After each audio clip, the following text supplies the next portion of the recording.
Hello friends मु मानस आपन को स्वागत आपण को प्रिय यूट्यूब चैनल एमआरटी टेक आपण माने जदि हम चैनल को नुआ करी जॉइन करछन ताले लाइक शेयर एवं सब्सक्राइब करनियंतु पाखरे आसुतवा बेल आइकन को ऑल नोटिफिकेशन पर क्लिक करनियंतु जाके वीडियो पाई परबे सर्वप्रथम।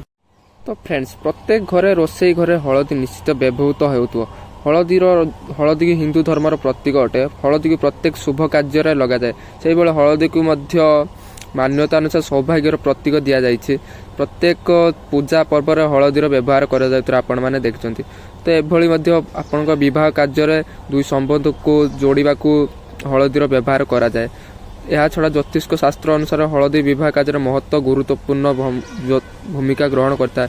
वैज्ञानिक कारण अनुसार हलदी एंटीबैक्टेरिया और एंटीसेप्टिक गुण में भरपूर अटे, जहाँ त्वचा को विभिन्न प्रकार संक्रमण रक्षा करिଥାଏ।